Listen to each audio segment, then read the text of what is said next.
Peace, family. It's your brother, Marc Lamont Hill. Welcome to Night School every week. Shoot, every day, Monday to Friday, 10:30 p.m. Eastern Time. I'm here. We talking everything going on in the world, current events, long-term ideas, big struggles, little grievances, whatever you got on your mind, whatever's going on in the world, we talking about it in Night School. It's not a podcast. It's not a TV show. It is a global classroom.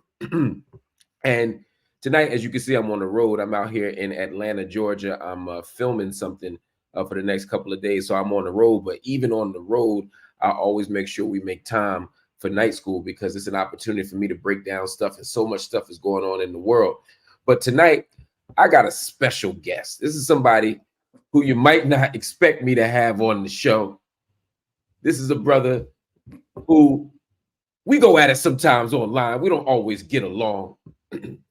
This brother, you've probably seen his face over the last 4 years. He has been a Donald Trump friend, ally. He's been a voice or a representative of Donald J. Trump. And he's also, outside of that, a prominent pastor in his hometown and somebody who, again, I don't see the world the same way as, but I wanted to bring him on for a very particular reason. First of all, Daryl Scott, Reverend Daryl Scott, Pastor Daryl Scott, welcome to Night School. And thanks for having me on, man. It's an interesting thing. I brought you on for a couple of reasons. One, I wanted to pick your brain directly about the Black conservative movement because there's a lot of interesting things I see happening. A lot of it I noticed online, and I was like, I got to get to the bottom of this. But then there's also some big picture questions that I've always wanted to ask Black conservatives, and it's hard to get certain Black conservatives in the room to have that conversation. So I said, let me ask you, how did you get to a point where you became not just a Black conservative, but a Trump supporter? Well, which one you want first? Start with Black conservative. Well, I've been pastor in my church for 30 years. I've been a Christian for 42 years. And to be quite honest, I thought conservatism was automatic for Christianity because there are certain things within the dynamics or the parameters of Christianity that I just took for granted. I thought being pro-life was not a conservative stance, it was a Christian stance. And I thought that a lot of the things that conservatives embrace, to me, I didn't embrace it as a conservative. I embraced it as a Christian. So it was easy for me. It was just something I thought it just came with Christian territory. And so, now I see that there is a brand of conservatism that I'm seeing that I don't necessarily identify with because they're extreme. But as far as my personal brand of conservatism, it was birthed out of my Christianity. I'm a non-denominational Christian. I've been non-denominational since I've been a Christian. And so my brand of conservatism is rooted in that. So I can wrap my mind around that because if I walk up to any Black person in America, or let me say it differently, if I walk in any Black church in America, or I go to any Black neighborhood in America, if I ask enough questions, I'm going to get some conservative values. Right. Ain't no doubt about that. But Black people, even if they have some cultural conservatism, they still tend to vote Democrat, they tend to lean to the left. But I get where you're coming from in terms of your politics and your faith matching. I think what gets tougher for me to understand then is how you end up supporting Donald Trump. Now, if you about conservative values, he ain't that. If you talk about the sanctity of marriage, he done had the sanctity like 3-4 marriages, 3-4 kids. It's like there's a lot of stuff that doesn't jive with those conservative values. Why him? But let me go back. Let's address that real quick. To be quite honest, in today's day and age, in today's church, and I'll even confine it. Well, I won't confine it to the Black church.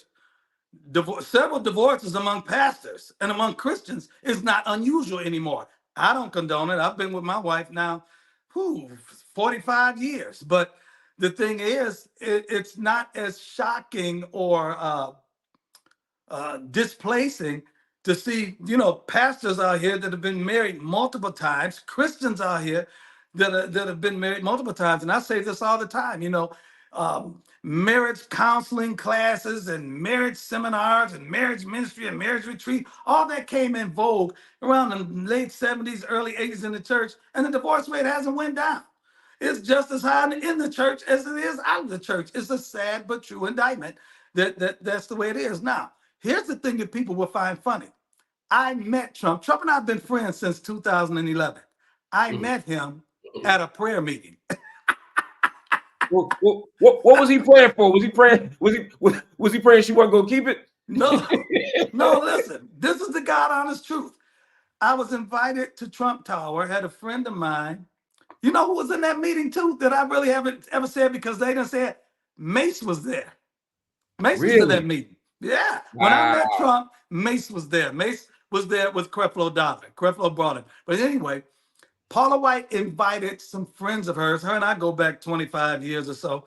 She invited us to New York. She said she wanted to talk to us about something. I didn't know who else. I knew she wanted to talk to me. And her and I actually were trying to do a television network in Canada at one time. And so my wife and I went to Trump Tower, and we get there. Creflo Dollar was there. Mace was there. Several other pastors were there. Maybe it was less than 10 people in the room, though. And a couple other black ones were there. And Donald Trump comes in the room.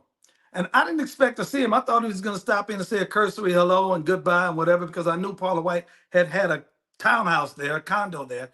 And he came in and said, listen, I'm thinking about running for president in 2012. And I asked Paula to bring some of her closest friends here that she thought could connect with God so y'all could pray with me that God gives me the wisdom to make the right decision. That's the God honest truth. That's how I met Donald Trump. So the very first thing I said to him was this. The very first thing out of my mouth to him was, hey man, what makes you think black people will vote for you? Word on the street is you're a racist. And he looked me right in my eye and he said, hey man, I'm about the least racist person you ever want to meet. In my line of work, I can't be a racist. I got to work with anybody. And then after that, he did not try to convince me he wasn't a racist. He just started talking about some black friend he had in the third grade, or he knew a black person over there. And to be quite honest, he bowed his head. We laid our hands on him and we prayed on him. And nobody got their cell phone out. We didn't. This was back in 2011. We didn't make a social media event out of it. It was just a dude asking for prayer from some preachers. We prayed on him. And I'll never forget, Creflo Dollar said something to him. He looked at him and said, let me tell you something. If you decide to run for president, you're going to be the target of a satanic attack, the likes of which you never even dreamed possible. Now, Trump didn't know what the hell he was talking about when he said that. Sure. But he was like, wow. And so after that, man, we sat there and chopped it up for like 5 hours. And, you know, I'm blunt and candid. I'm asking him stuff. I say, man, these cops out here shooting folk, man. What you think about that? He said, man, I really think that if you're going to shoot the wound. Don't shoot to kill. Get him in the foot or something. Shoot to stop him. Don't shoot to kill him. I talked to him about unemployment. And he said, I really think unemployment, underemployment, and depressed living conditions is the reason for a number of the issues that the black community has. I mean, to be quite honest, I was coming at him hard and he was coming back, man. And I like the dude. You know, his personality, it was almost like me and him was the only ones in the room because there was a lot of back and forth. And, you know, other folks was in there kissing his ass, but I wasn't up there kissing his ass. Now, the one thing about Trump, he's not going to make you kiss his ass, but he ain't going to stop you from kissing it either. If you want to kiss it, right. Go ahead. And afterwards, when everybody was leaving, he came up to me and said, let me pause you for a minute, because I need some clarity here. He says he wants to run for president. Yep. He asked y'all to pray for him. Yep. It sounded like y'all did the praying and the laying of the hands before y'all asked any questions about the agenda. We did. Why would you pray for somebody to be president? No, we didn't pray for him to be. We didn't pray for him to be president. He said, "Pray that God gives me the wisdom to make the right decision." That's what he said. And if you notice, he didn't run in 2012 either. This was back in 2011. He was going to run against Obama in 2012. He didn't run. Okay, maybe that's the Lord's wisdom, or maybe that's so maybe the prayer worked. or maybe his math worked. He knew he couldn't beat Obama, but he knew Hillary was vulnerable. I mean, my worry, to be honest, is, well, it's a few things. But one, I don't believe that Donald Trump is particularly religious. I don't know Donald Trump the way you know him. I've only met him a few times, don't have any personal relationship with him, so I can't say to no. But based on every account I've heard, he's not a particularly faith-driven person. My cynical read of this would be he's trying to build relationships with Black preachers. And one good way to build relationship with Black people, especially Black church folk, is to say, pray for me. And so when you got somebody like you with a big church and Creflo with a big church and Mace with a big church, he didn't know them. He didn't know who we were at that time. He didn't know. He had never heard of none of us. He didn't know who we were. We could have been three guys. We could have been three guys with storefronts. He didn't mind. But here's the thing.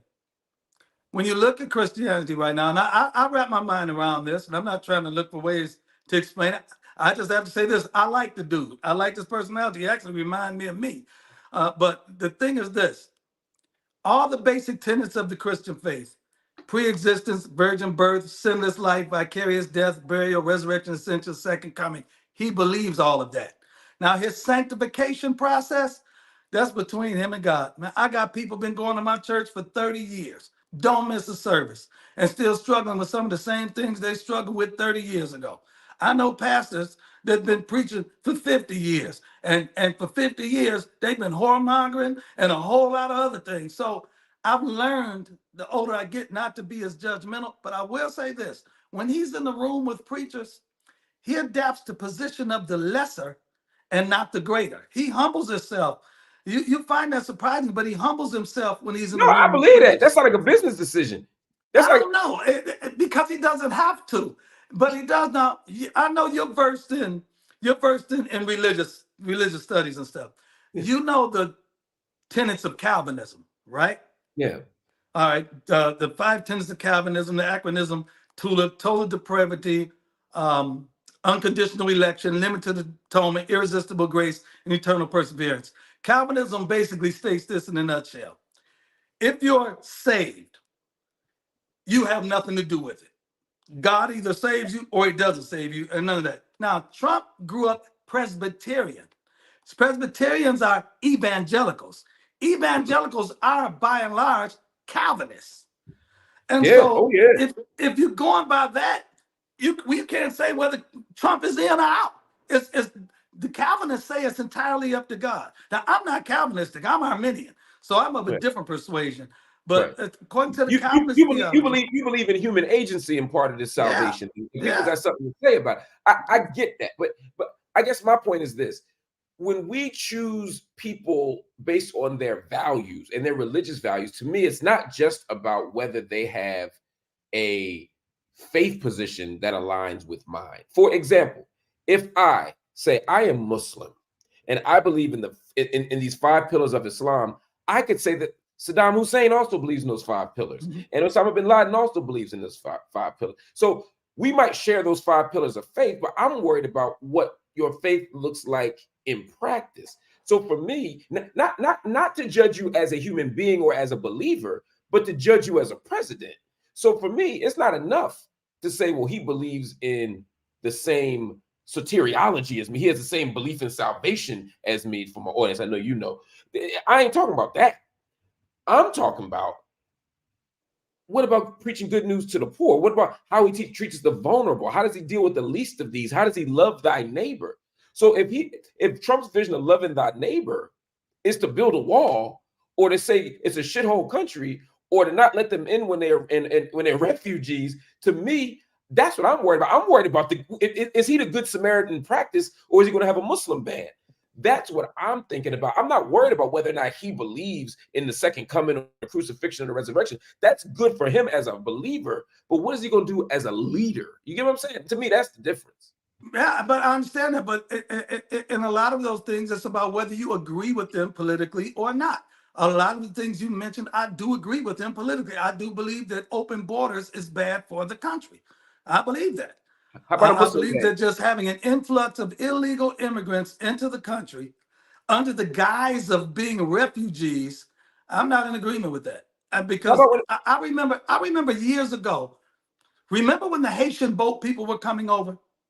Mm-hmm. That was, I'm talking about, was this the 90s or the 80s? It was the late 80s. Early 90s, whatever. The Haitian boat people were coming. And me and my sister-in-law had a very heated argument about that. because the government was refusing them. And she had a vacant house next to hers. There was a house for hers for sale. I said, would you want those Haitian boat people to move next door to you and to go out and date your teenage daughters? And she was honest enough to say no. I said, well, then be quiet, stop talking then. Because it's always easy to say, let somebody come a certain place as long as they're not living on my street, as long as they're not, and that's the attitude a lot of people have. We call that NIMBY, not in my backyard. You know, yeah, there are a lot of people that they love stuff they don't want in their backyard. You and I agree on that. I fight for safe injection facilities. I fight for drug treatment centers, and everybody I know on the liberals say we love them. Just put it in the other neighborhood, right? So you and I agree on that. That ain't what I'm talking about. Yeah. But some of this stuff ain't about that. For example, putting a ban on on basically Muslim countries, or referring to these African nations and other third world nations as shithole countries. You see, you can't even you even laugh when you hear me say. You done laughed twice when I said that. Hey, but watch this. You gotta be like, come on. You know the reason. You know the main reason we have a problem with him saying this is because he's not black. Because if he was black and said it, we wouldn't be having a problem with it. Because I can name some shithole cities right here in Cleveland, and all the black people would agree with me that these cities are some shithole cities. So he just said, because he's not black, we feel that he doesn't have a right to say that. It's more than but the truth be told, you know, I mean, he said he didn't say it. And so, you know, do you believe that? Do you believe he didn't say it? I got to take him at his word. Come on, Pastor. I don't know. He said he didn't say. Hey, that chair about to catch on fire behind you. Watch this. Van Jones had me on CNN years back when it was said, and tried to nail me to the wall, and that was my reply to him. Hey, man, he said he didn't say it. So, hey, you know, that's all I know.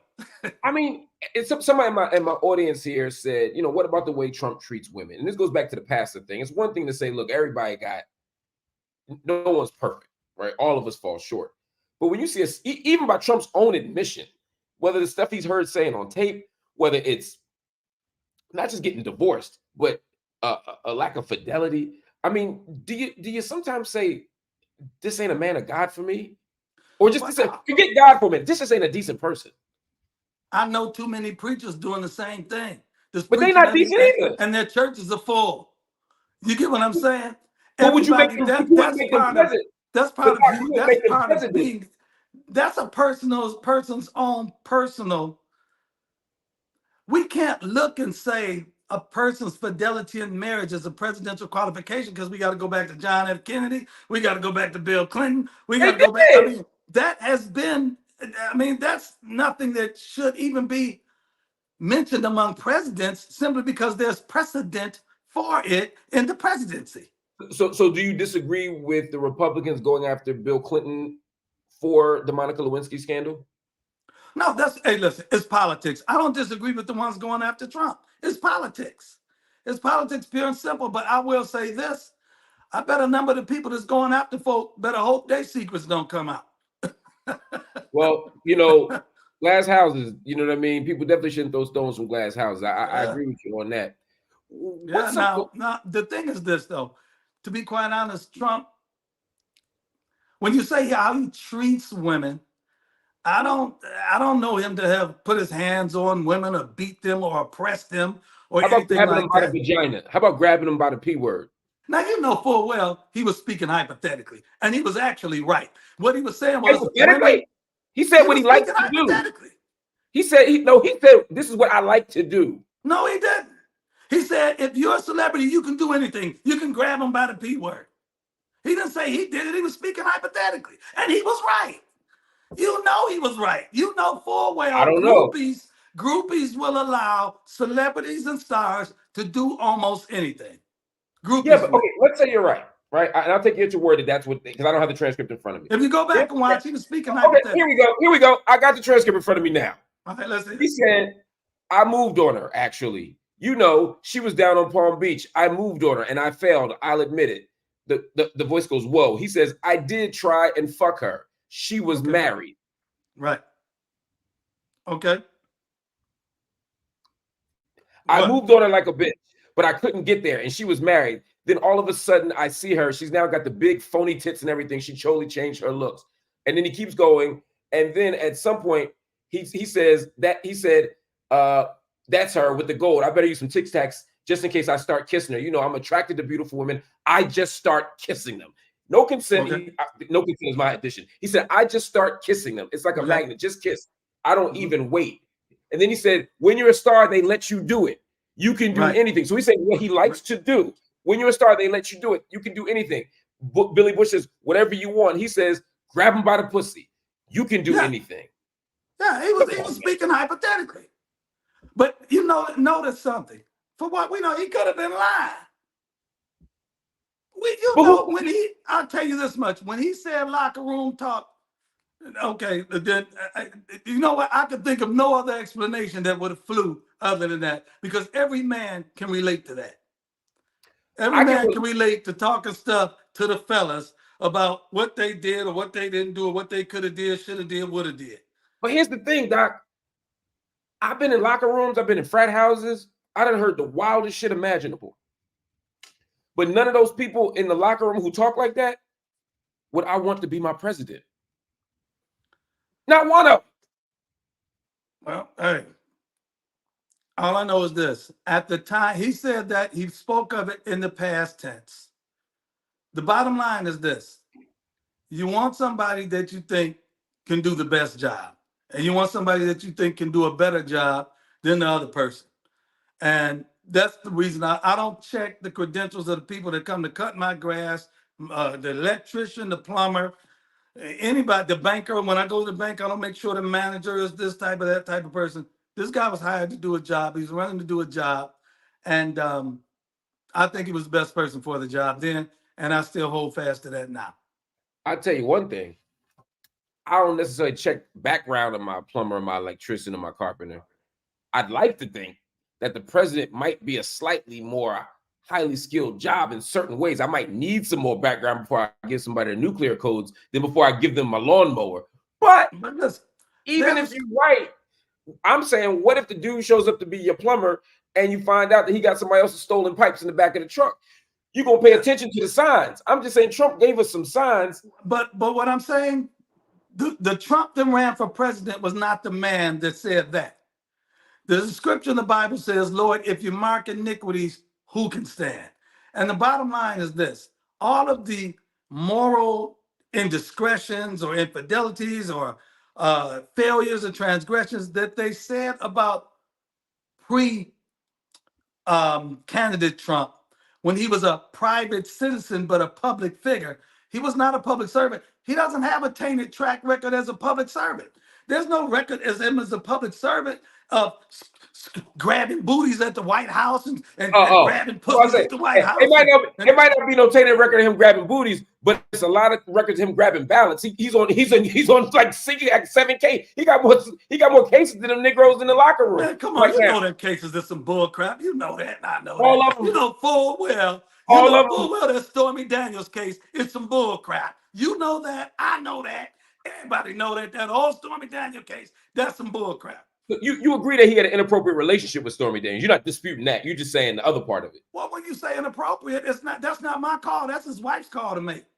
No, but you just told me a minute ago, hear me out. You just told me a minute ago that the man that was grabbing booties and being sexually promiscuous and inappropriate is not the man that ran for president. But apparently he was. No. That happened prior to his candidacy. So when did he stop? When did he start being the new man, and when did he stop being the freak? When he decided to run for president, that's when he started being the new man. So when he was praying with you, I'm not gonna let you call the man a freak. What do you mean a freak? Come on, man. He go around freak, man.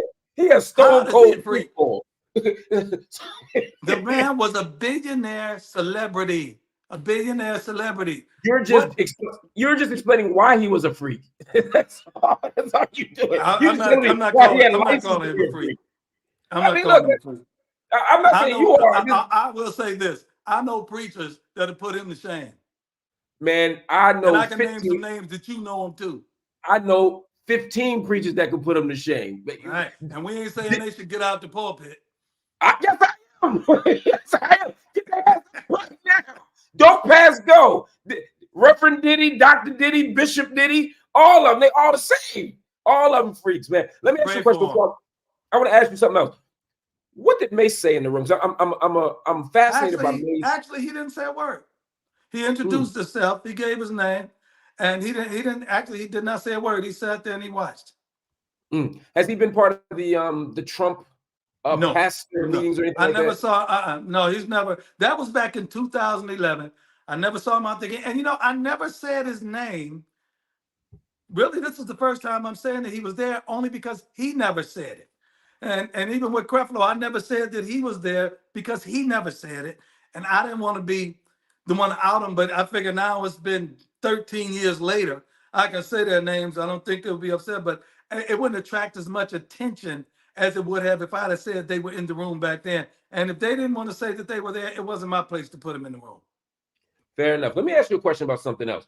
I've seen you tweet about Ben Shapiro lately, and I've been fascinated by what I'm now beginning to see as different factions of the conservative movement. There's you, and then I see Ben Shapiro, then I see Candace Owens, and y'all all seem to be in different corners. First, what's up with Ben Shapiro? What's your critique of Ben Shapiro?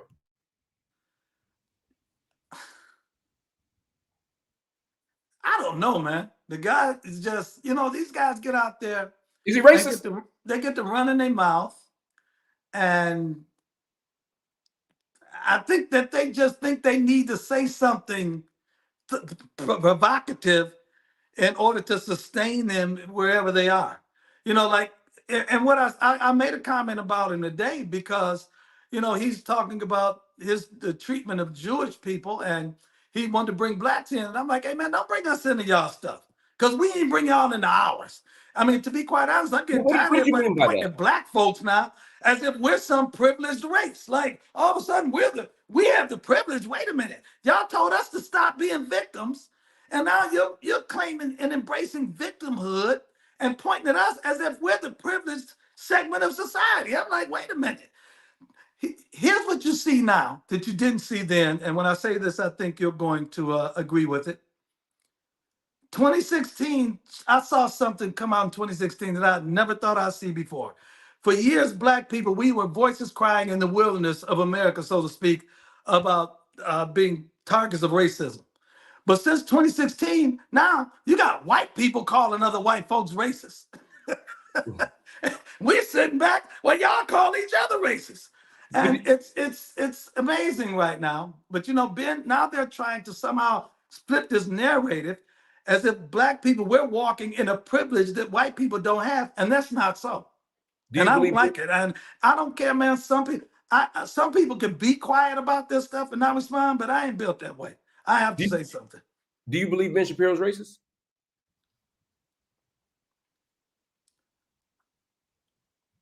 I will say this. He's very Don't take that long to say no. I'm going to say it like this. He's very nationalistic. If you're familiar with the story of Jonah and the whale, the Lord wanted Jonah to preach to the Ninevites, but Jonah didn't want to preach to the Ninevites because he ain't like them. And because he was a very nationalistic Jew. And he said, I knew if I preached them, they would repent, you would forgive them, and I don't want you to forgive them. Ben's a very nationalistic Jew.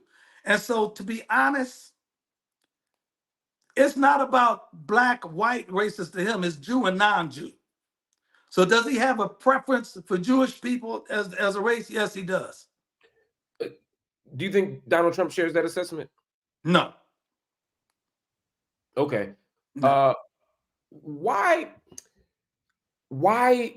are these conversations now starting to come out? I feel like 4 years ago, you and Ben and Candace and all the other. Hey man, don't put me on team with them. You better go back. You better go back and check my Twitter 4 years ago. I know she blocked you. I know she blocked you 4 years ago. I contributed 28 pages to the First Step Act. When I say my team did. And if you go back and Google, you'll see where I went out and I said Tom Cotton and it was Mitch McConnell, Tom Cotton. I said they would be the new Bull Connor and the new it was Bull Connor and George Wallace if they didn't pass that First Step Act. Van Jones called me on the phone when they were trying to get the First Step Act passed. And he said, Mitch won't take it to the floor. He said, Mitch won't take it to the floor, and we can't get him to do it. I don't know nobody that can get him to do it, but you ask Van, he'll tell you. And I was taking a shower that night, and it came to me. And I called Jared Kushner on the phone. I said, I know how I can get Mitch McConnell to take the first step back to the floor. He said, how? I said, I'm going to play the race card. That's how. And if you go back and Google, I went out there very vocal. I accused Mitch of being a racist. I accused Tom Cotton of being a racist. I accused all of them being racist. I went on Harris Faulkner's show and said they're afraid there's going to be a bunch of black people running amok in the streets of America. Do you believe that? Do you believe that they're racist? I believe that hell yeah, I believe they was racist. Yes. So how do you see Tom Cotton as racist, Mitch McConnell as racist, maybe Lindsey Graham, I don't know, as racist, maybe Ben Shapiro as nationalistic, but you don't see Donald Trump in that same mix? Because he's friends with them, he supports their policies, he allies with them, he backs them up publicly. I don't know too many non-racists that spend that much time supporting racists. I know a lot of black people that are racist that I'm friends with. And so racism is like the word, I would say beauty, but I don't want people to misconstrue it. I say the word ugly. You can't really define it, but you know it when you see it. And when I say they're racist, they have some elements of racism in them. I think Hillary Clinton is a racist. But I say it in the sense of this. All racism is not evil, does not have evil intentions. For you to think that you're somehow superior to another person, that you have to be benevolent to them because they're less than you, that's racist. And so all racism is not evil intent. So do I think Mitch McConnell's and them was evil intent? No, I just think they have a certain perception about black people that they were afraid that, and I said it, that the First Step Act, they fed into the stereotypical image of black people, that the negative stereotypes about black people as being criminals or whatever. And then you have the Candace Owens and things like that, perpetuating that and affirming and validating that for them. Break this down for me before you go, because I appreciate you for your time. You've been so generous, and you came on short notice too, so I'm really grateful to you, my brother. What is the critique? Because I watch you and Candace Owens, or really, let me not say you and Candace Owens, because Candace I haven't seen respond. I think she has you blocked. But what is your fundamental criticism of Candace Owens? I don't like the way she was overly condemnatory towards the black race. And to be quite honest, I wasn't going to be guilty by osmosis. And I'm not the kind of guy that can keep my mouth shut. I can't be guilty by osmosis to make them think that any black on the right is in agreement with her. And I had to let them know there's somebody on the right that's close with Trump that's not in agreement with that bullcrap that she's talking. When she sat up there and pissed on Ahmaud Arbery's grave and she pissed on George Floyd's grave, I'm not in agreement with that, man. I know too many George Floyds. I could have been a George Floyd. I have brothers and cousins and relatives that are George Floyd. So I'm not going to sit there and just let you piss on these folks. And I don't say anything. I'm not doing it. I couldn't. That's why I had to speak up when Charlie Kirk was talking all that nonsense he was talking about. I'm not going to say. I'm going to let you know that there's some black folks on the right. We ain't going to shut up, and we ain't going to be quiet when you roll like this. Do you believe that Candace Owens believes what she said, or do you think she's being strategic? I think she was getting paid. And she found a hook. She found a hook and she rolled it and she profited off of it. Now she's trying to switch back around because that ain't paying her no more. Now, when you talk about people that are sellouts, if I told you the name of some people, I can give you the names of some people, and I'll tell you off there, black people on the left that came to me looking to get on with Donald Trump for a fee. And when I told them they couldn't get paid, they didn't do it. You'd be surprised. That's what I call a sellout. Somebody that will compromise their principles and their personal convictions for money. That's what a sellout is. I agree 1,000%. I'm gonna find them answers off the record. I ain't gonna repeat them. But is there anybody you would tell us on air? Give me one. Just give me one. I'm doing it. I gotta do it. Tesla Figaro. No. You know how I met Tesla Figaro? 2015. Her and Nina Turner were here in Cleveland for the RNC. 2016. We were doing something. And they came to me and said, and I know Nina, me and Nina went to the same high school, not at the same time, but I know. And they said, listen, Bernie Sanders is going to lose. And when Bernie loses, we want to come over there with Trump. Right? This is how I met Tesla through Nina. That's what they said. And Now you watch know, this. Watch this. I put Tesla Figaro after he lost. Her and I hooked up. I put her on the phone with Michael Cohen. She talked to Michael Cohen. Michael Cohen is the one that got her on Fox. She went on Fox. Michael Cohen said she did a good job. Da da da da da. Bring her on, and she said, "How much can I get paid?" And when they said, "We are not going to pay you," because they wasn't paying surrogates, that's why she didn't do it. I'm gonna say this. First, I'd have known Tesla in a long time. Yeah. I consider her a friend. Yeah. I have never seen her do anything to suggest that she lacks integrity. She was independent. See, when you go, she is an independent. I know. She's an independent. Just like I'm a Green Party member. I'm an independent, but I definitely don't lean to the right. I've never seen her lean to the right. This wall behind me. Wall behind me is full of Bibles. I got like 25 different Bibles up there. Which one you want me to put my hand on? Look, I will. I'm just saying. I know if you know Tez the way I know Tez, she's gonna clap back. She's gonna respond, and she's gonna have a receipt. We done had it out about this before, but she put it this way: she knows I'm telling the truth, and I got witnesses. Oh, look. She knows I'm telling the truth, and I'm not saying this out. I'm just saying she was looking for a paid position, and if she'd have got that paid position, she'd got that. And all right, I'm gonna move on from Tesla. Give me one more. Just give me one more. Just one more, Doc. Cheryl Swoop. See, I don't know her. Cheryl Swoop? Yeah. The basketball player? She was like, "Oh no, I don't fool with Trump. I don't want to do no Trump. I don't want to do no Trump. I'm doing this and that." But wait a minute, how much can I get paid? Oh shit! I thought you were talking about some political pundit. I ain't know. You were talking about one of the greatest basketball players of all time. She said she would roll with Trump to get paid. Yeah. See, all right. The Taz one I'm finding very hard to believe because I know her and her integrity. But Cheryl Swoops, I don't know at all, so I can't have no opinion on it. Oh my God! So how many? Hey, listen, I'm giving you too many details about the Tesman. I'm giving you a wholly detailed story about meeting in Cleveland, her and Nina Turner, the approach. This is how me and her became friends. This is how I met her. I put her on the phone with Michael Cohen. Michael Cohen got her on Fox. That's how she got on Fox. Because getting on Fox is one thing, supporting Trump is another. But the whole thing was this.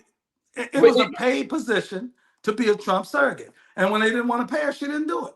So do you think that so your position is that Candace Owens is one of those people who did it for the money and now she's kind of pivoting away? Do you think Candace Owens pivots to being a Democrat? I wouldn't be surprised. She'll probably go independent. Okay. She'll probably go independent. You know, that's everybody's safety net. I'll just say I'm independent. That way I don't have to take a stand. Why did Donald Trump stop liking her? He didn't. You know what? To be quite honest, I'm not going to say he doesn't like her. He's not the type of person that, to me, doesn't like people. I just think. How would you just? I'll give you an example. When Ahmaud Arbery, when George Floyd first got killed, Trump expressed sympathy, and he actually said, "I'm gonna do." And as the federal government, he had Bill Barr send the federal down there to see if George Floyd's civil rights have been violated. Because as president, that's all he could do. He expressed sympathy for George Floyd. He expressed sympathy for Ahmaud Arbery. Then she comes out and pisses on both of them. And so, you know. Did Trump feel like that made him look bad? It put him in a bad position? I felt like it made him look bad. I felt like that. You know, I know you did, but it's very clear. If he goes out there and say that, if you're in disagreement, hold your peace, especially if we're in election season. And I mean, Candace herself says Trump, his disposition changed toward her. So that part ain't a secret. I guess I'm just trying to figure out. If his disposition changed towards her, it's because her disposition changed towards him first. He didn't just wake up in the morning and say, "I don't like Candace." What was do you think the George Floyd thing was the moment though? Was that I don't know. To be quite honest, I'm gonna be quite honest with you. They didn't have that closeness, that friendship relationship that was portrayed anyway. You're talking about a guy that's 70 and a girl that was in her 20s at the time. That's only so close they were gonna be. I mean, to be quite honest, he and I are friends. We have a lot of conversations about a lot of things that aren't political, but heck, I'm 65 years old. So he's 10 years older than I am. So it's a different dynamic between a 65-year-old man and a 75-year-old man than it is between the 70-year-old man and the 28-year-old girl. So they never worked close like that anyway, where I'll give you an example. When he went and got the mugshot that day, I called him up afterwards. He was still in New York. And when he answered the phone, he said, "Hey, what's up?" You know what I asked him? I said, "Hey, man." He said, "What?" I said, "What kind of bird don't fly?" See, that's the type of relationship I have with him. Right. You see what I'm saying? And I don't know too many people that can call him up and say something. We both started laughing. He said, "Hey, man, all I know is I got booked for a mugshot and went up 10 points in the polls." We laughed. I'm like, "You all right? Yeah, you all right? Yeah, all right, I'll holler at you later." And that was it. She doesn't have that type of relationship with him. Theirs was a different type of relationship. And How so would you describe their relationship? they weren't friends like that. They I weren't got you. casual friends like that. They were She was just professional friends, she was a but supporter in there. I get it. I got what you're you're saying. talking about a guy that's running companies that has a rapport with employees and things like that. So I just the portrayal that was in the public that you will see her portraying. In the times I was in the room and they were both there, it wasn't like that. My It was last question. cursory. He see her, he say, "How you doing, Candace?" and keep it moving. My last question, and I'm asking you partially because I know a lot of people who are watching this live are asking this question. They're literally saying it in the chat. You know, the description you have of Candace, the description you've had of other people as kind of being like pundits for hire and being strategic.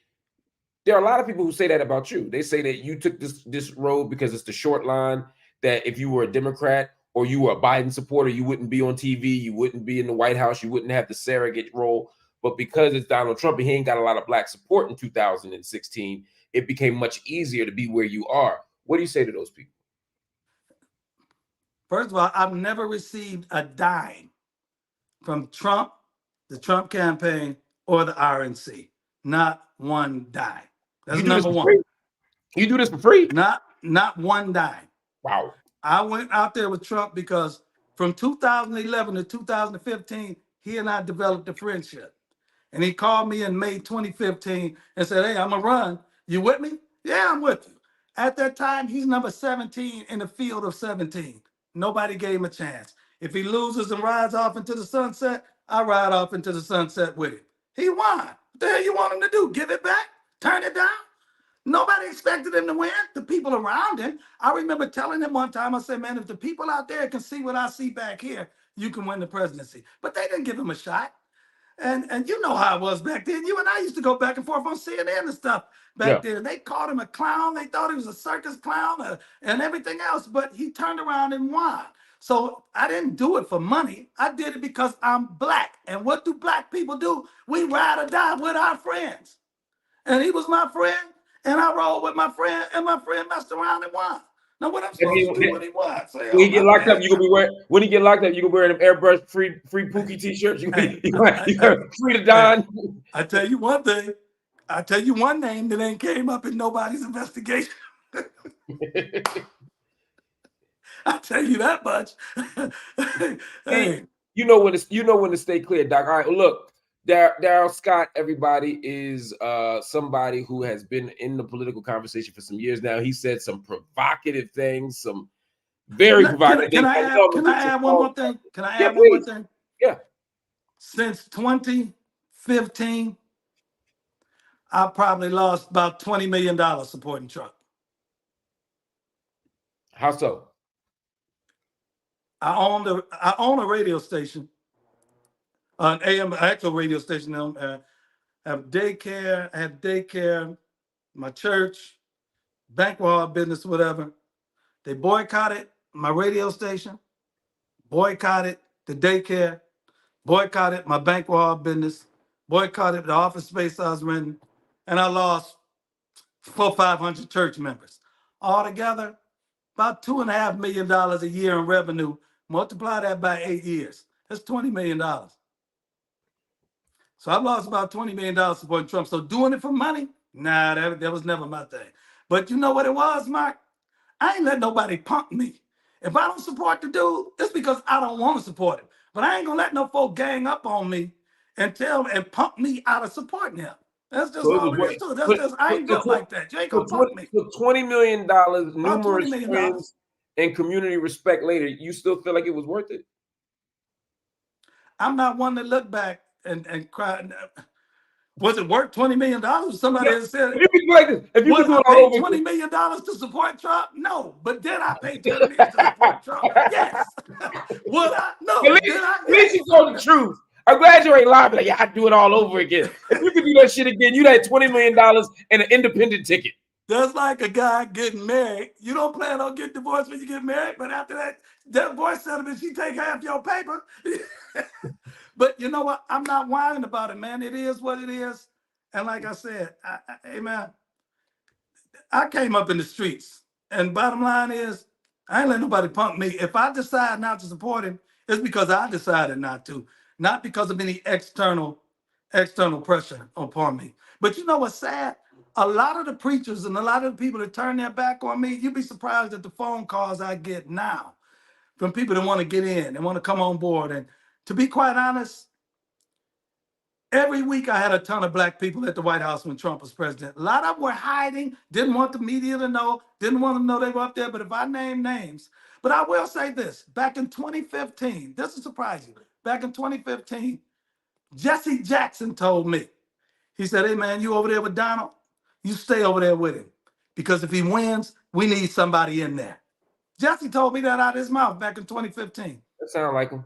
Yeah, it does sound like him. It sounds like And his strategy. That's how he thinks strategically. yeah. And he says that with an assumption that you are going to be advocating for black people in that space. Which I did. And I can hold my head up. One thing I didn't do, you ain't seen me cooning. You ain't seen me jeffing and shucking and jiving and none of that crap. No, I ain't do that. Do you see, did any of the other black conservatives do that in your mind? I can't hold on. Which ones? Which ones? I ain't naming no name. Come on now, Doc. You done told the rest of them. You done I'm gave not doing it. Nope. Now, if I was mad at some of them, I'd call them out, but I ain't mad at nobody right now. Fair enough. I ain't doing it. Hey, you can see it. I don't have to say it. It's just certain things some folks say I wouldn't say. Because I'm a man and I wouldn't want my grandson to look at me and say, my grandfather is punking himself. What kind of stuff do people say? You ain't got any of that. What kind of stuff? I'll just say something like this. Some folks wake up in the morning, black folks, and they'll say something like, Donald Trump is the best thing that ever happened to the planet Earth.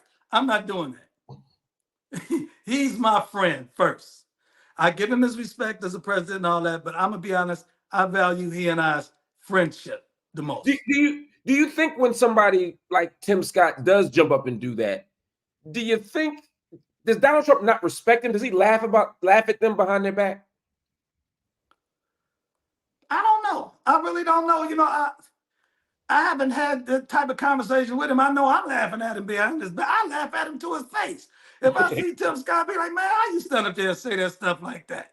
You know what I mean? Again, do you think he believes what he's saying? Like, is he cooning or does he actually believe this or both? Okay. He said yes. Cooning. Hey, man. Like I said, Trump to me is probably the most friendly, hospitable, engaging person that you want to meet. He has a lot of self-deprecating humor. Can't nobody hold court like him. I'll give you an example. One time I was in the room with the preachers, right? I'm sitting next to him, all the preachers going around the room, kissing his butt, right?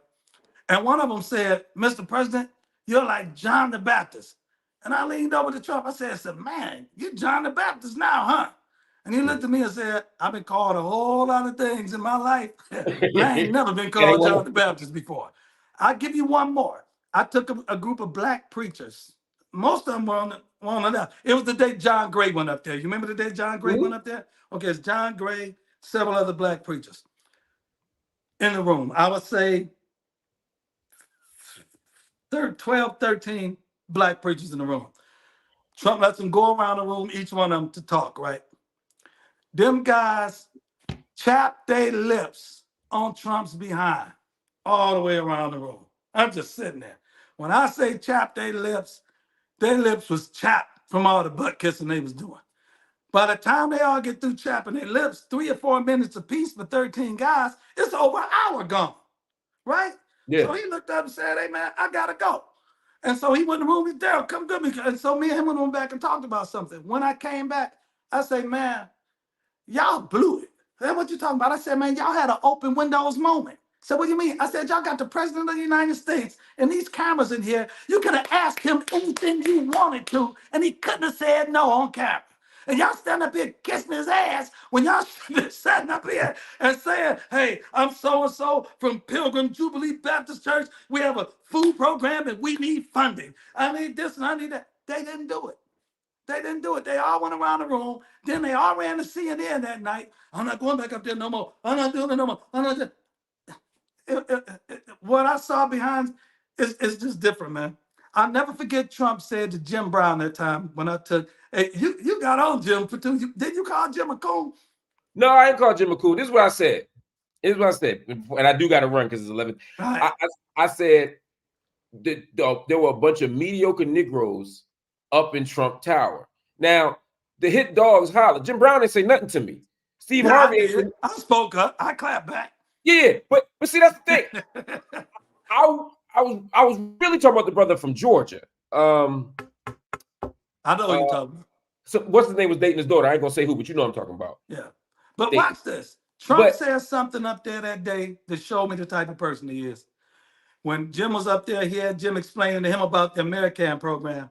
And Trump was like, those guys, ex-drug dealers, they got to be really smart, aren't they? Because to be able to run that drug game, they were smart. Jim said, yeah, they're smart. He said, listen, we got $900 million laying around in HUD. I'll make sure Ben Carson gives you something. But if he doesn't, I got my own money. I'll write you a check out of my pocket. And nobody is there but Jim, myself. There's 8 people in the room. And this was something. And when he said that, I said, see, this won't make it to the news. But between him and Jim, he said, Jim, if they don't do it, I got my own money. I'll write a check for them. I believe it's a good thing.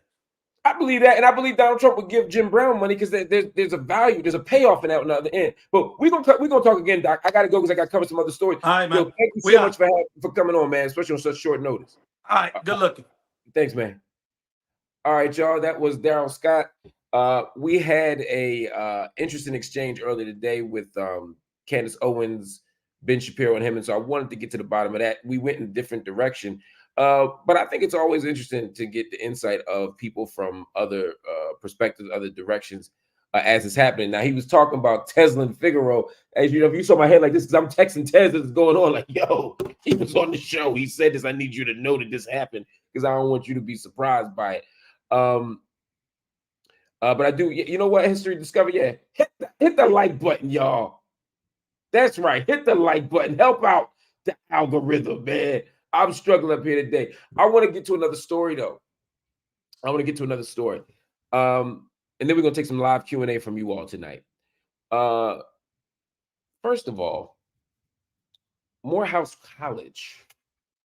I talked about it yesterday. Morehouse College has been in the news because President Joe Biden was invited to speak there. He accepted the invitation, and he is the commencement speaker at Morehouse College for graduation. Now, that was wild enough. That was a terrible choice by Morehouse. It's bad optics and tone deafness for Joe Biden, but I get it. Joe Biden just wants the attention. I understand why Joe Biden is moving the way he is. He wants to remind people that you ain't black if you don't vote for him. But what's crazy to me is that Morehouse is actually doubling down on this. The faculty are complaining. The alumni have posted a letter online saying that they don't want President Biden there. Not all the alumni. I'm sure there's plenty of alumni that probably want him there, knowing Morehouse as I do. But I know that enough people are saying no, that this is an issue. And so the students demanded a meeting with the Morehouse president, David Thomas. And the president went to the meeting. He met with about 50 students. And when he met with those students, he said, before going into the meeting, or his provost said going into the meeting, we're going to meet with y'all, but we're very clear that we have no plans on changing our decision. So basically, we'll talk to you, but Biden's still going to be the choice. I thought that that was a strange thing to do, but I understood that they had to kind of set their parameters before they go in. I'm still thinking maybe they'll be open to persuasion when they get in the meeting. The students explained their position. The Morehouse students courageously stood up and talked about the genocide in Gaza. They courageously spoke up about all the things they had issue with President Biden right now at this moment, and how it looked bad, how it disrespected the legacy of King, how it disrespected the legacy, I would add, of Benjamin Elijah Mays. This is a terrible choice. It's a terrible choice. Well, the president responds. President responds. I'm going to show you what he said, because what you see in this photo is the energy he had the whole time. Basically, like, I'm going to tell y'all what it is. Y'all going to deal with it. And that's that on that. And that's basically how it went down. Here's what he said. Watch this. I didn't think that it merited revoking that invitation. I also don't think that the world will perceive it as Morehouse. I'm sorry, y'all. Let me make this video better for y'all. How's that? Is that clear? Yeah, there we go. Sorry, y'all. A little tech issue. We'll work it out. Fix it in post. We'll fix it in post. Let me start it over again. Why? Listen to this. I also have made the decision not to reverse course for several reasons. By reverse course, what I mean is withdraw the invitation to come speak at commencement from the President of the United States. Record may be complicated. But I think his body of work over the course of 50 years actually merits the recognition that comes from a Morehouse degree. He's in a particular moment. Did y'all hear that? Some of y'all said y'all had some audio stuff here. He said President Biden's record is complicated. He said, but his record over the last 50 years merits receiving a Morehouse degree. Of course, he's referring to the honorary degree that Biden will accept before giving the commencement speech. The man said that the record is complicated. Well, yeah, it is complicated. He voted like most Democrats did in the Senate for decades. But he also voted for the crime bill. He also was an author of some of the most draconian legislation against Black people in American history, certainly since the end of slavery. We talking 3 strikes. We talking crime bill. We talking Prison Litigation Reform Act. We're talking about all of these vicious sentences. He talked about racial jungles when discussing integration. He was anti-busing. He's been anti-reparations. Joe Biden has consistently opposed Black freedom, justice, and equality until he was forced to when the tide changed politically. And right now, not 5 years ago, not 10 years ago, right now at this moment, he is helping to prosecute a genocidal war in Gaza. He literally just finished beating the war drum and the fundraising drum to send $26 billion more over to Israel. A big chunk of which is for military aid, which means he's sending more guns, more bombs, more defense shields, and he's also advocating for what? For the U.S. to continue to give diplomatic and legal protection to Israel by vetoing ceasefire resolutions, by vetoing any kind of accountability measures, and by hiding the gross contraventions of international law that Israel engages in every single day of these 202 days of the war on Gaza. So right now, since he's accepted the invitation from Morehouse to speak, he's committed war crimes. Morehouse should be ashamed of this. But this president of Morehouse, this man has the audacity, the unmitigated gall to say his record is complicated, but it warrants a Morehouse degree. Then what the hell does a Morehouse degree mean? Now, I have too much respect admiration even for Morehouse, as someone who attended there, ain't graduate, attended there, as someone who taught there, as someone who has deep and profound respect for Morehouse. I refuse to allow this man to say that Joe Biden's record is commensurate with a Morehouse degree. How dare you, sir? It is disgraceful. It is disgusting. It is indefensible. And I hope that every single alum, I hope that every single graduate stands up and walks out on that graduation or turns their back to Joe Biden, because he doesn't deserve an audience at graduation. No, absolutely not. Anyway, y'all, we're going to run soon, but I wanted to at least shout some people out and take a few questions. I know we don't get to do that as often as we like to. RNH is a new YouTube member. Thank you so much for joining. We love having new members. Rachel gifted a membership. Thank you, Rachel. You are so generous to us as always. Bob, I appreciate your generosity and your comment. You know, tonight, it wasn't even heated, so it made it easy, man. You know, I know you said you would have been heated. I didn't get heated because the debate wasn't heated. You know, this was an easy one. This was a conversation with somebody. It's my first time talking to him one-on-one. We've met in real life once. We used to debate on CNN a lot. We've had some arguments online. Some of them got pretty personal.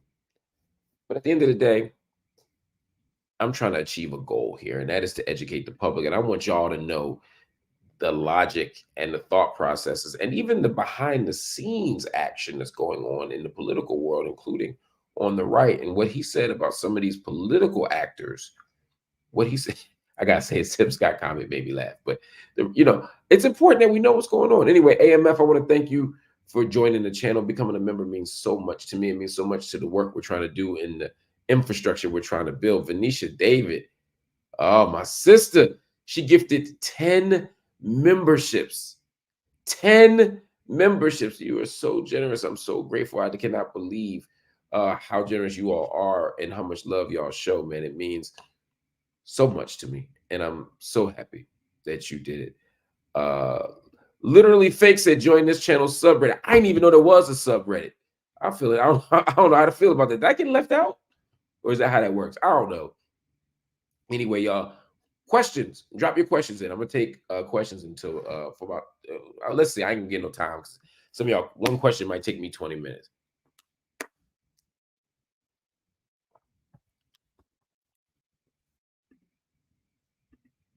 If y'all ain't got questions, I'm gonna go eat these hot wings. I'm in Atlanta.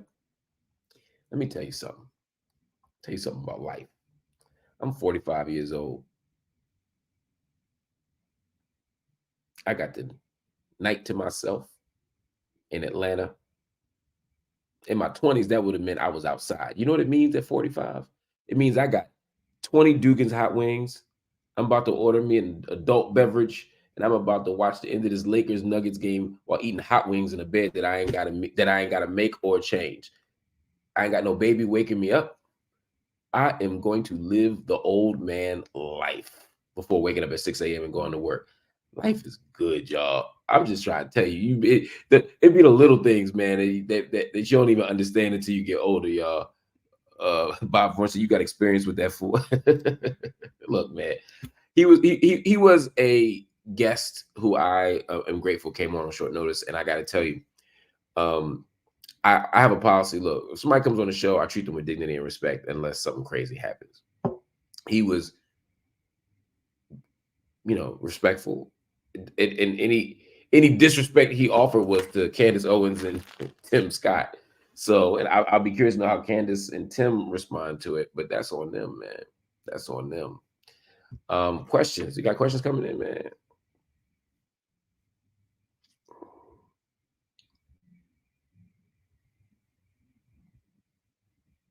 No questions for me? All right, look.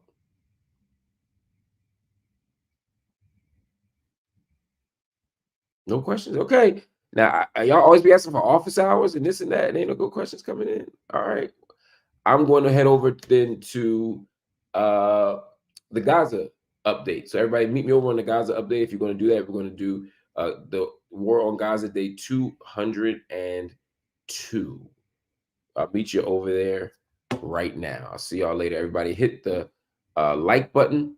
Let the algorithms know that you're rocking with me. Hit the subscribe button so that we can expand our community and keep building and growing. And if you're so inclined, hit the join button. When you hit the join button, you allow us to build it. Oh, wait. People tell me to wait. People tell me to wait. People tell me to wait. Oh, I'm sorry. Okay. People say they're asking questions. Maybe I'm missing them. All right. Let me scroll back up. Let me scroll back up. People like, what are you talking about? We got questions. Okay. All right. I'll do the easy ones first. Where can we find out where you will be speaking next? That's a good question, man. I don't do a lot of speaking engagements like I used to because I'm spending so much time online talking this way. So a lot of times when I pop up, I'll be popping up for events like the Mumia event yesterday, or when I was on the Columbia campus for their pop-up. I was actually going to try and sneak up on Emory University tonight for their encampment, but my day ran long and I'm recording for the next 2 days, and so I need to save my voice. But and when I go places, it's hard to tell people you're gonna show up and not speak. So as the kid said, he's trying to get to those wings. Yo, they also have shrimp now. So I ate a whole platter of shrimp before I came online. But yeah, I got about 20 wings waiting for me. Yes, I said 20. Judge your mothers. All right, let's see what else is going on here. I'm going to find. Y'all swear there's a wing conspiracy. I swear to God, I didn't know.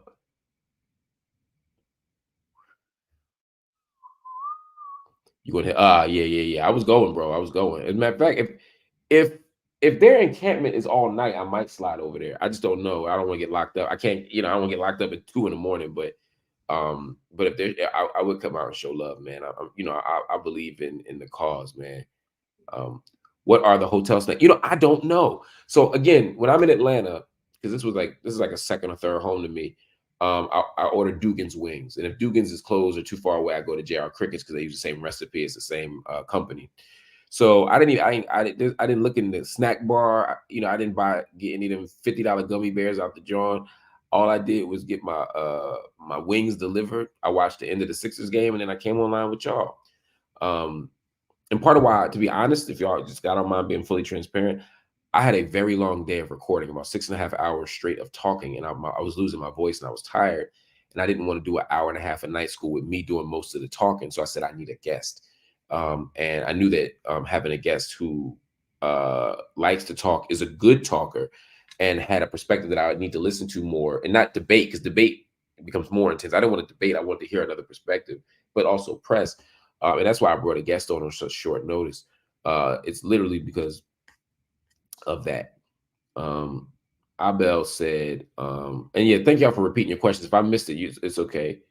That was helpful. Abel says, how do you keep your cool and remain calm during debates with genocide supporters like you did with the son of Hamas?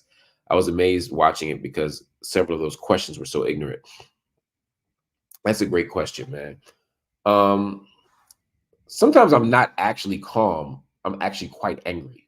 I just know how to not look quite angry, because sometimes that's the only way to navigate the situation.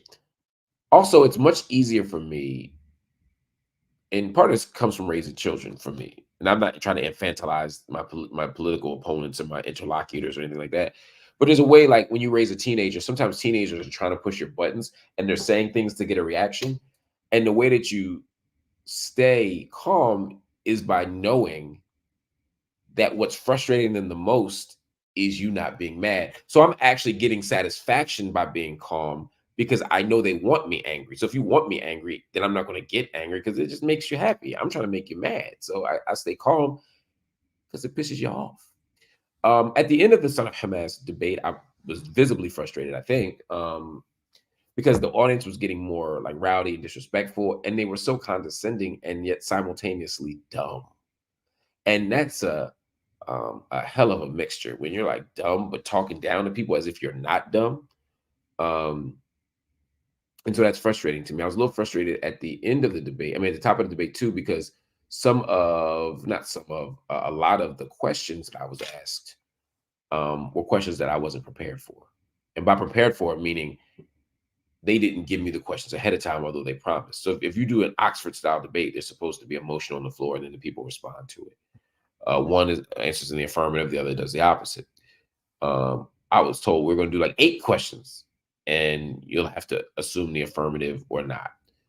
But they didn't do that. The questions were not Oxford style, number one. And number two, they came out the gate with questions that they never sent me. And the questions they did send me, I didn't get the final questions until maybe an hour before the debate. I literally went from Philadelphia to DC to Virginia to San Francisco to Berkeley, all the way there. I was supposed to have questions at every one of those stops. And at no point did I get the questions until I was crossing the Golden Gate Bridge about 30 minutes before the debate started.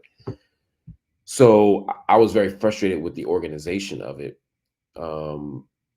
But at the end of the day, it didn't matter. I didn't care because I know what I know and I know what I don't know. And I felt completely comfortable, completely confident in my knowledge of the subject matter. So I didn't need to know the questions ahead of time because I knew plenty of information and plenty enough to win. And that kept me calm too. Yes, that was the Chabad house. But I was told that the audience would be mixed, half Palestinian supporters, half Israeli supporters. That's what made me ask when I came in the room, how many of you all identify as pro-Palestinian? I was trying to see how far from the case that was. And there were like 2 people that raised their hand. So you know, they tried to set me up, but the devil plans a plan, Allah plans a plan. You know what I'm saying? Let's see here. There's a couple more questions I wanted to take. See, Shada, I'm sorry. I was winding down doing my goodbye, and then everybody popped back up in the joint. Everybody popped back up like, we got questions, and they said they had questions, and so I wanted to answer their questions. Parker said, just want to say those TMZ dudes did not know what the F they were talking about when they interviewed you, but you did a good job as always. Thank you. I was on TMZ the other day, and Harvey was basically pressing me on free speech and campus safety.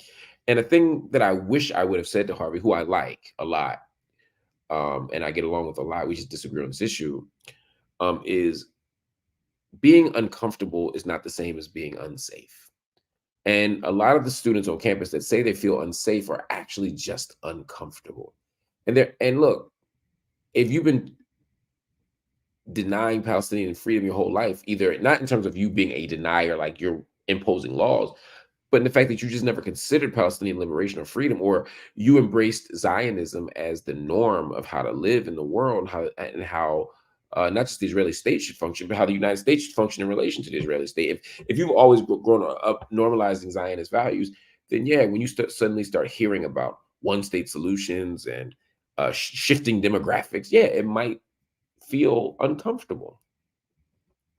That don't mean you're unsafe. And sometimes people got to be uncomfortable. You covering the USC cancellation of commencement later. I'm gonna cover it right now, Chad. It was the last thing I wanted to do on the Gaza update, but I can do it right here since people are still in the room. Just give me 1 second. Let me pull up the because I have it in the other room since we're doing this in real time. That's what I like about this is what I love about YouTube is that we can just change course. We can just have a different conversation, you know? And I don't have to do a bunch of stuff. We can just change the conversation, and that's all good. So, but I do like to make some small changes. And the reason why I like to make some small changes is just for edits later. So like when we put the content out tomorrow as a separate thing, people will know what the hell I'm talking about. So give me 1 second just to make a banner. But yeah, if y'all didn't know, USC canceled their main stage graduation, which is wild.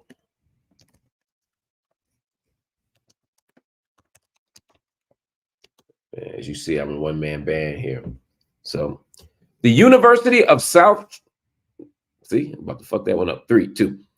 The University of Southern California has officially canceled its main stage graduation ceremony. Now, this is a shocker for a lot of reasons, right? Very rarely do universities cancel a full graduation ceremony. They say it's for campus safety. They say it's because of the campus protests about what's going on in Gaza. But the truth is, from what I can see, this is fundamentally about the decision to remove the class valedictorian from a speech that she was supposed to give.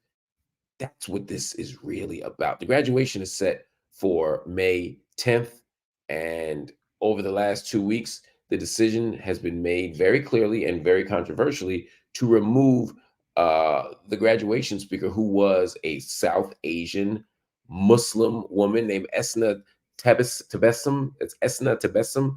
She's a biomedical engineering major from Chino Hills, California, and she was selected to be the valedictorian. But because students protested her, now all of a sudden, everything's been up in an uproar. Of course, the students who protested her did some Googling and found out that she might support Palestine, or she posted a link to a page that supported Palestine. And because of that, somehow this brown Muslim woman was no longer eligible to be the valedictorian. The university caved. And the reason the university caved was because, well, at least the reason they gave for caving was, well, we would need a lot of security. We can't keep you safe.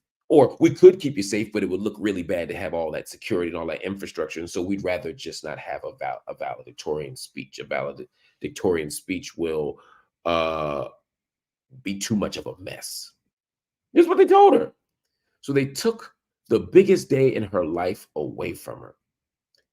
But what they underestimated was the power of the people, the power of the students to push back, to say, look, this is wrong. We're not going to allow you to just take this young woman's opportunity. And so the students protested. And as encampments were being built on college campuses all around the country, places like Yale, places like Emory, places like Columbia, the campus life at USC intensified too. And before you know it, there's a lot of uproar and a lot of criticism against the administration. They wanted answers. They wanted change. They wanted justice. And because they weren't getting it, the university said, you know what? If we got to choose between having this young lady go back to graduation, if we got to choose between having students actively protest at graduation, if all that's on one side, we'll take the other side. We'll cancel graduation. That's how much they don't want free speech. That's how much they don't want pro-Palestinian perspectives. That's how much they don't want this brown girl to be a Muslim valedictorian in 2024. It's frankly disappointing. And it's also disappointing that some very prominent voices at the university, people who for decades have been scholars of race, for decades have been scholars of inequality, for decades have been scholars of Islam, for decades have been scholars of resistance, are saying nothing. It's shameful. It's absolutely shameful. And USC should be ashamed of itself for canceling graduation, for taking this moment, this beautiful opportunity from all the families that paid tuition and studied and prayed and took out loans and did all the things to make their kids successful at school. They should be ashamed that they're taking this shining moment from the students themselves. And they should be doubly ashamed to have taken this opportunity from Esna Tabessum, this wonderful, successful, brilliant, courageous young Muslimah who now won't have the opportunity not only to give a valedictory speech, but to even appear at her own graduation. Shame on you, USC. Shame on you. Anyway, family, thank you for watching Night School. We'll be back tomorrow with yet another episode. Right now, hit the like button so the YouTube algorithms know what we rocking with, know that you are family, and know that you enjoy content just like this. Hit the subscribe button so we can build the community out and continue to grow and extend our reach. And if you're so inclined, hit the join button. hit the join button so you can become part of the Marc Lamont Hill official YouTube family. As you can see, it's a live family. It's a vibrant family. It's a connected family. We're doing important work out here, and we'd love to have you be a part of it. And if none of that makes sense, but you still want to support us, all we ask is that you make a direct donation through Cash App or Venmo. Go to $MLHTV on Cash App, or on Venmo, you can go at MLHTV. And in both cases, you can give anything you want. Anything is a support to us. Anything is a benefit to us. Anything is a blessing to us. Right now, we're trying to make our payroll for the end of the month. So if anybody wants to drop something in, we would be so grateful. If everybody online right now at this moment were to donate $4, if everybody were to donate $4 to the Cash App, the Venmo, or through YouTube, we'd be able to pay our payroll. We'd be able to drop something in the budget for our studio build out, and we'd be able to apply something to our new studio equipment. If everybody just gave $4. So we ask, if you can do it, to please do, but if you can't, that's okay too. Just hit the like button. That don't cost you nothing. All we want is your love and your support, and for you to keep watching the Marc Lamont Hill official YouTube channel. Next up, the War on Gaza update. Stay right here.